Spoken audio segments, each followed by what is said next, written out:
James Harden now. He feels he deserved the MVP award over Steph Curry, telling the NBA.com, quote, "I am the best player in the league. I believe that. I thought I was last year too. I know I was the MVP. That's 100% given all the things that happened last season. Credit the Golden State Warriors for an unbelievable year. They had an unbelievable team, coaching staff, everything. But that award means most valuable to your team. We finished second in the West, which nobody thought we were going to do at the beginning of the year, even when everybody was healthy. We were near the top and having the most injuries. We won our division, in a division where every single team made the playoffs. There's so many factors. I led the league in total points scored, minutes played. Like I said, I'm not taking anything away from Steph, but I felt I deserved the most valuable player." Stephen A., do you have a problem with Harden's comments? Somewhat. I don't want to make a big deal out of it because I do believe he is a superstar. He is big time. He can ball, and he is to be highly respected. Having said that, he's got to kind of get some of his facts straight. Number one, he did not lead the league in minutes played. That would happen to be Jimmy Butler of the Chicago Bulls. That's number one.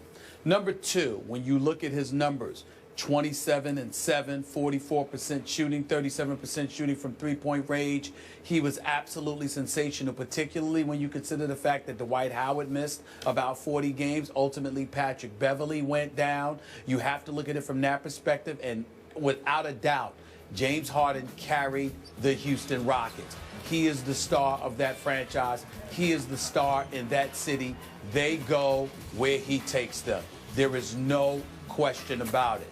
But let's not think that that is a license to minimize what Steph Curry accomplished. Steph Curry did average 23.7 to James Harden 27.4. But he also averaged more assists, a little bit 7.7 as opposed to just 7 for Harden. But he also played considerably less minutes. And why was that? Because the Golden State Warriors were annihilating competition while the Houston Rockets, dare we say, made things far more interesting than they needed to be. And if we're also being honest, for the most part, Steph Curry outperformed James Harden in the postseason. Obviously, the votes probably were tallied before that. That had nothing to do with it, but there was confirmation about Steph Curry's value, not just as an individual offensive juggernaut because he's the best marksman, the best sniper that we have seen in NBA history, but also because of the fact that no matter how talented Golden State is, his greatness still managed to shine brightly. And when I look at it from that perspective, as much as I respect the hell out of James Harden because he is to be respected, he is that great, I can't take anything away from what I saw Steph Curry do. Steph Curry boogied on people, shot the lights out, stepped up, exploded. James Harden did his thing, but Steph Curry did his thing as well. And he also made it look a little bit easier. And last but not least, Skip, and this is for you personally because I'm sure you'll appreciate what I'm about to say to you. Before the Houston Rockets ended their season, regular season, winning their last 3 games, in between, along the lines of their last 8 games of the season, they had a back-to-back encounter against the San Antonio Spurs. Watched every second of it. They had an opportunity to lock in a number 2 seed, okay? And even though they ultimately ended up getting it because the Clippers flopped, James Harden shot 40% in one game and shot like 26% in another. Yep. They lost both games to the San Antonio Spurs. And this is when he and Steph Curry would nip and tuck for the league MVP honors, when all of us were going back and forth saying, wait a minute, we gonna see something. And James Harden went against them, and they flopped. Steph Curry, no matter who he went against, handled his business when it was time. That's why he got league MVP. I think he deserved it, and although I respect the hell out of James Harden for feeling otherwise, because his talents mandate that he feels that way, he should feel that way, I personally believe he's incorrect. I think Steph Curry got the award that he deserved, and I don't think it was right for the Players Association with their award ceremony to give that MVP trophy to James Harden, that Players Trophy. I thought that was at least somewhat disrespectful to Steph Curry. Okay, quick thoughts on the 2 San Antonio games. James Harden got Kawhi'd in both games, as in Kawhi Leonard. I know that.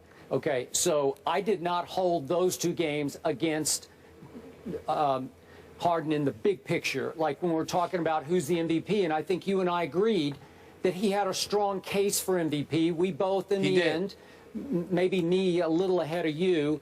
I was a Steph guy.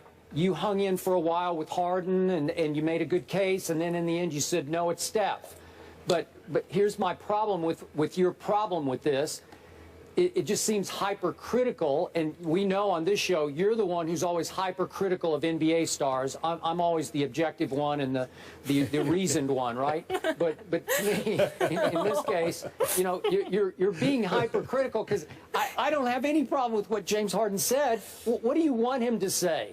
And I do think he was empowered by the Players Award. I think, you know, it rebuilt some of his confidence and his faith in himself and the league, because all of his brothers in the league, or who I still don't know exactly who votes on the Players Award, but somehow he was selected as their MVP, and I think it meant a lot to him. So it made him feel strongly enough to say, hey, I still think I'm the best player in the league. I got no problem with that.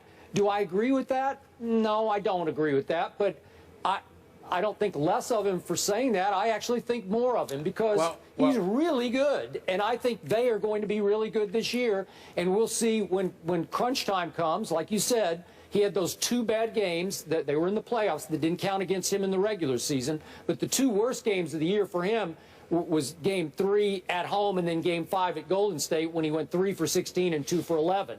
Those were bad. Those said you're not the best player in the game. But go ahead. But let's be clear about something here. Number one, that was a real funny joke that you told, that I'm more hypercritical than you. Well, we all know that. On anything, You let alone overreact. NBA players. Yeah. That is More straight. emotional. That is straight comedy. That's number one. It's the truth. Number 2, it's not the truth. Number 2, let's be clear about something here. I don't have a problem with him feeling the way that he feels. I don't have a problem with it, period. We're just talking. But what I'm saying is it was how elaborative he was in his explanation as to why he deserved it that I disagree with.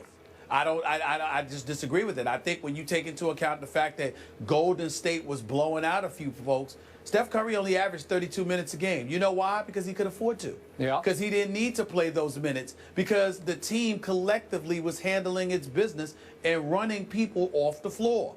Houston made things far more interesting. James Harden did a lot of damage, and we know he can do anything on the offensive side of the ball that he wants to, but primarily he spent a lot of time dribbling, hogging the ball, and shooting. Yeah, he did. Now, he was effective, but that's what he did. And so what I'm saying to you is that this ain't AN1. This ain't Rutgers Park. You understand that this is the NBA. And your ability to do that doesn't warrant you deserving the MVP award. I think he's a superstar. Personally, I don't even call him a star. I think James Harden is a superstar, deserving of all of our respect. But when he elaborates like that, then you are really making the case for yourself and diminishing the case of Steph Curry. And I don't believe you can diminish the case of Steph Curry. And he didn't disrespect Steph Curry in any way. I'm not trying to say he did that. I'm just simply saying the arguments that he made for himself against Steph Curry doesn't hold water entirely, because there are nuggets of information to refute that. Again, Jimmy Butler played the most minutes. Again, Steph Curry didn't have to play the minutes that James Harden had to play, not just because, you know, they were winning, they were blowing people out. Yeah. And despite the team that surrounded Steph Curry, he still shined. Now, I'll tell you how James Harden can earn league MVP. He doesn't get to hog the ball if Ty Lawson's on the team with him, which he is now. Because Ty Lawson can ball. And Ty Lawson is a point guard. He get his personal life in order, and we all pray that he will, because he's a good guy. The bottom line is, James Harden, if he does what he did last season with Ty Lawson on the floor with him, then he will deserve league MVP, because it won't be hogging the ball, taking most of the shots.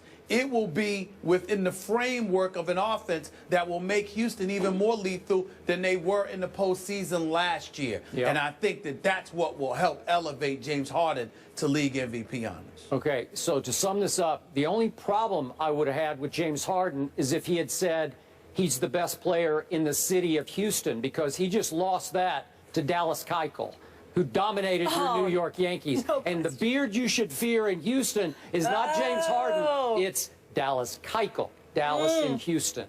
I think you would agree with that, actually.